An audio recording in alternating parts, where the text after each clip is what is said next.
Relationships are tricky things, even if you're happily married like I am. And honey, if you are watching, we are happily married. No, really, I swear. I don't care what your family says. Anyway, to discuss all things love and sex, I'm joined by relationship expert Siggy and the best-selling author of It's Complicated, But It Doesn't Have to Be, Paul Carrick-Brunson. Welcome, guys. Hey, thank you for being here. So now, let's jump right into this, because Ashton Kutcher has told Elle magazine he's going to keep his relationship with Mila Kunis private. Now, is telling a magazine something like this the best way to accomplish that goal? Probably not. Yeah. Probably not, but I have to say I'm a big fan of Ashton. He's a very smart guy, and he's doing it right this time. Okay. And he didn't do anything wrong the first time. All right. It was actually Demi who did something wrong. Oh, no. Yeah, I don't know about this. We just turned into the Cosby Kids. It was like, what? I was like, see, I'm going with you, I'm going with you. Well, okay, so now listen. Yeah. There's a big age difference there. Yes. Okay, 50, and I don't know how Ashton is. He's like 10? 30 something, 12. Yeah, in his 30s. 12. But, you know, honestly, I can understand, like, trying to raise a crop. Right. And then, you know, and then eat the crop. Right. But No. Okay. But did Demi make a mistake in getting with a young man like that? Yes. Now here, from a relationship expert standpoint. I am a fan of Demi. I never have matched a woman with a younger man. And here's why. Okay. It doesn't work. The 1% that it works, hooray! I'm looking to have a success rate of 99.999. Wow. As a You woman. like a pregnancy test. Hold on. No.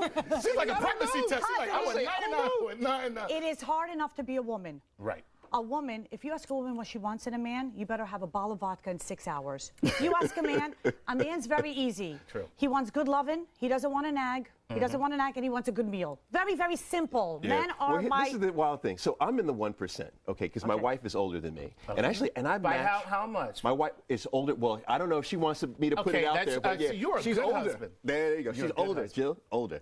All right. So here's the deal: is I match older females with younger males all the time. I think that the key to a successful match isn't about age. It's really about values. It's about personality. It's about who you're attracted to.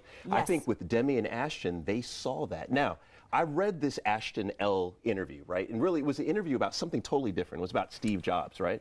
But the whole idea is that he put it out there that he wants to keep things private.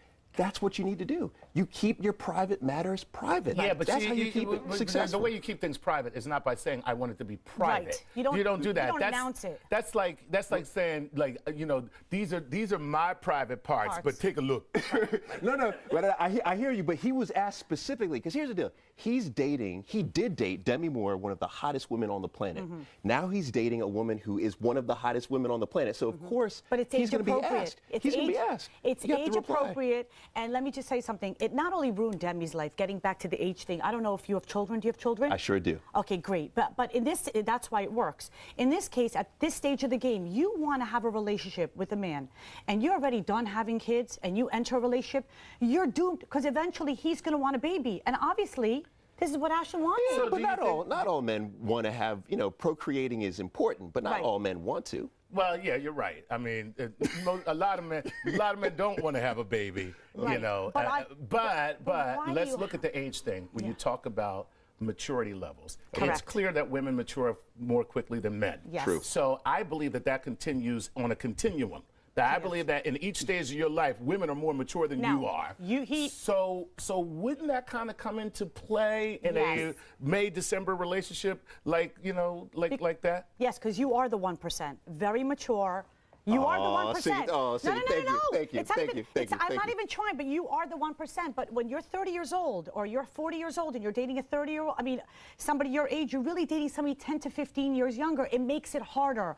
Us women have it harder. We age, we have, does. I mean, men age, they become character, Right. Right. Women age, we've got to go. I mean, it's But harder not on us. necessarily. I think if you're dating, that's the case. But if you talk to anyone that's been in a relationship for 20, 30, 40 years, talk to those men, they'll say that their wives, those women, are just as attractive, if not more attractive, at that moment in time than when they first met them. Those are lucky men. Yes. That's all I'm going to say on that, because there is an old saying that men grow older and they look like Sean Connery. Women grow older and they look like Sean Connery. So let's move on. Let's move on. Ashton Kutcher is, of course, he's the king of social media. So that leads me to believe that, that leads me to want to talk about social media and dating. Because nowadays, everybody puts everything out there. Yeah, they do. So how has social media changed dating? Because, for instance, I know people that before they go on a date with somebody, they check their Facebook, their Twitter, their Instagram, everything. And, if they go on Facebook and the person has a cover photo of them with a bald gag in their mouth, it's they like, say, no. No, or can I bring a friend? I'm just saying. Whatever you're into. So what has social media done to dating? Yeah, I tell you, I love social media. I truly do. I love it. And I think that the whole idea with social media is it has dramatically changed dating because we've become what sociologists call maximizers instead of satisficers, right? A maximizer is someone who wants the optimum out of everything. So you see someone who's not tall enough, you say, oh, he's not tall enough. Or he doesn't have enough teeth, he doesn't have enough teeth, right? And you skip. But I think that we really need to go back to being satisficers, and that is someone who knows what they need. Social media has impacted that, unfortunately. Yes, but okay, go ahead. Get away from the computer, because sometimes, listen, when I was out there in the dating world, I'm a social media fan. I love social media, but I didn't have on my list, I want to marry a man who has no hair on top of his head. I'd like somebody bald. You have to get out of your bubble, pop that bubble and get out into the world and have one-on-one eye contact with somebody, because you never know. So you're romantic. And, oh, I am. You are romantic. I'm See, you believe in the lightning bolt, I baby. do. You believe in, I want to feel the butterflies in my stomach. I found you. Like you're all about. Like, yes. Right. I am. So now let me talk to you about this app. There's a little new app now. It's a smartphone app that alerts you to single people that are in your area. It's like Yelp, except it's for hooking up. Yeah. Is there a downside to this? Yes, I don't. I'm gonna go with no. Yeah. But is there? Did you say you were married? Are you married? Of course I'm married. I've been married for a long time. But no, is there a downside to this? Yes. The hookup culture. Right. Listen, you want to hook up? Then you don't want to be in a committed relationship. If you're just looking to hook up, it's like, hey, I'm looking to play ball. You want somebody to take you seriously. Literally you want looking. Right. Play the balls. But you want to walk down the aisle. You want to get married. You want to have a life. Is that what you want? It depends on what type of woman you are. You were looking to play? Hook up. You're looking for somebody to take you seriously? That part of you is a temple. It's a mystery. You don't open it up and hook up with every Tom, Dick, and Harry that comes along. Literally. Absolutely not. Literally. I'm just down with the temple and the mystery thing. Yeah, You got I like me with keeping that. it. I like keeping it. I'm a trying to mystery. play Indiana Jones right now. But so here's what's interesting is that we live in a culture right now where 1/3 of all first dates lead to some type of sexual activity. 1/3, and that number is growing day by day by day, right? So we live in a hookup culture. It's something that I think that we just have to accept. Now there are people that want to simply casually date, and there are others that want to date on a committed purpose. If you want to casually date, you want to hook up, I say do your thing. Just do it safe. Absolutely. Wow. Okay. All right. Be safe. Be safe. Be Yes. safe. So let me ask you guys. When talking about hooking up, does Facebook make it harder? Facebook, Twitter, all this make it harder for you to be a cheater? Yes. Yeah. Do you think that Well, I mean, seriously, it is so hard to have a shadow family these days. I'm just saying. I mean, it is hard for anybody. I mean, listen, you are what you are. You're dating somebody, you say, honey, I'm not going to be home tonight, and then you're posting up pictures that you're at Scores. Right. You're getting caught. Yeah. You got to be smart about what you do. Yeah, I can see it the other way, though. I can see that, Facebook is the number 2 reason why people get divorced right now. People are citing that. So I can see it the other way as well. Gotcha. Listen, we're just getting warmed up, and I mean seriously, this is just the foreplay. More sex and relationship talk when we come back.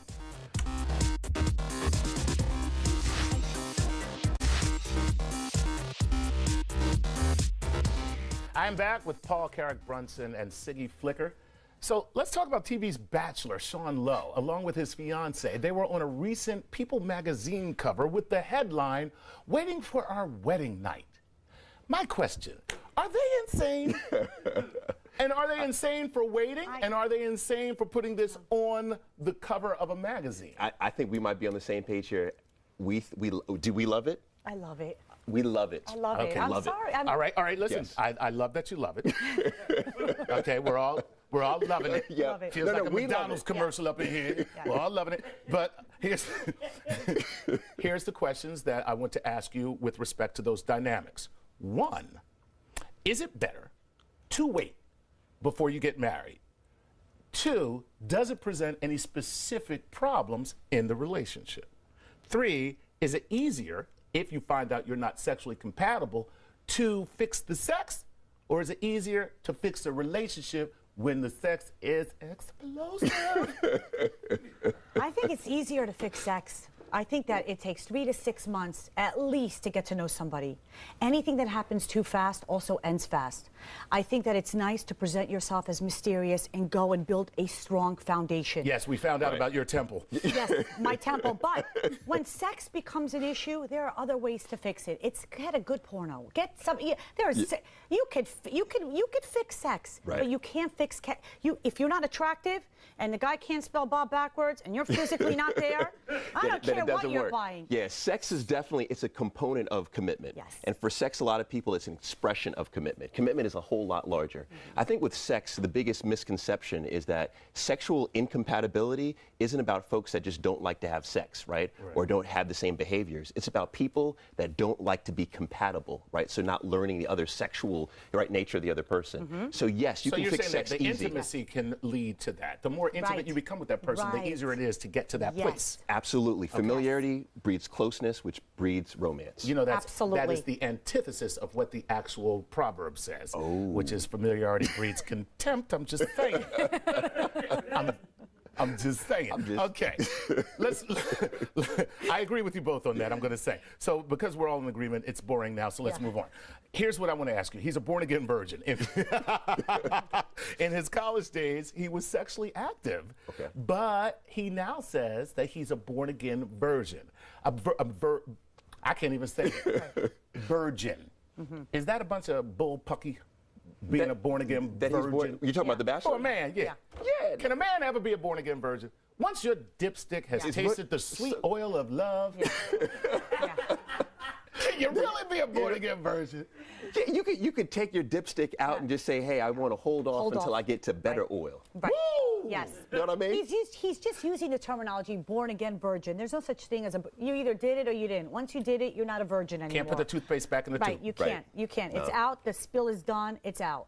Now, what he's saying is that this time around, I don't want to make it the top priority or the emphasis of my relationship, which I respect. Wish them nothing but the best.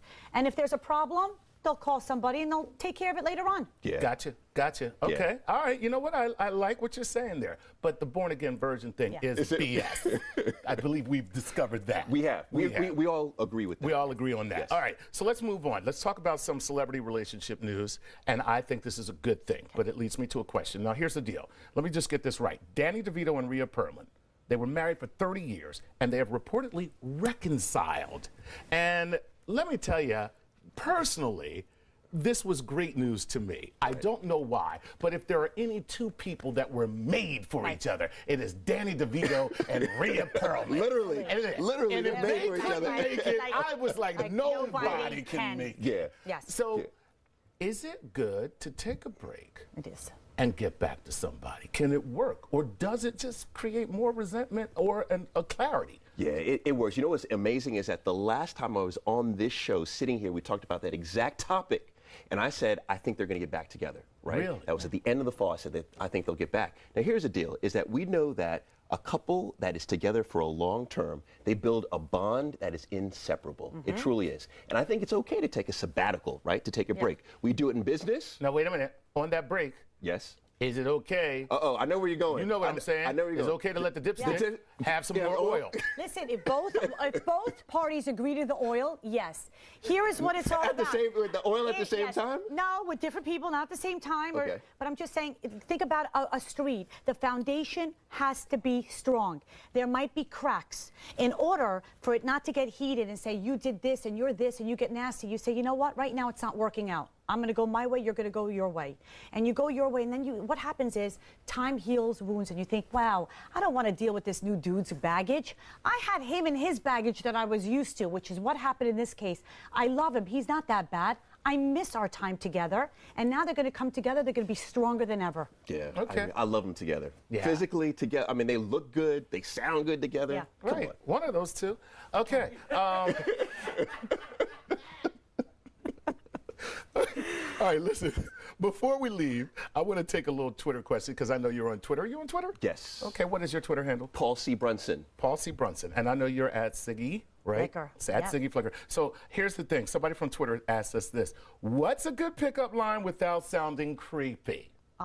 That's the easiest question in the world. Please. Lead with your truest self. You Yeah. happen to see a girl and you think she has a nice beauty mark, nice hair. Excuse me, I don't know if you're married or not. I don't see a ring, but I just wanted you to know you have the most beautiful hair. You have such a nice smile. What's going to happen to you? Out comes the rape whistle. No. Now, Yeah, if she's a I'm with psycho, this. if she's a I'm with this. psycho, Totally if with she's a this. psycho, the rape would. All she could say is, "Oh my God, thank you so Yeah. much. I happen to be married. You didn't lose your fingers or your Yeah, toes." we need to stop like trying to run game, Right. and we need to run authentic self. Yes. That's what wins all day long is authentic self. No game, authentic self. I love Yes. him. My I worst can't. nightmare. All right.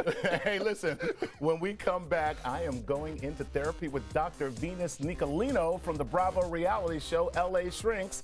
Thank you, guys. Thank you. Yes, thanks.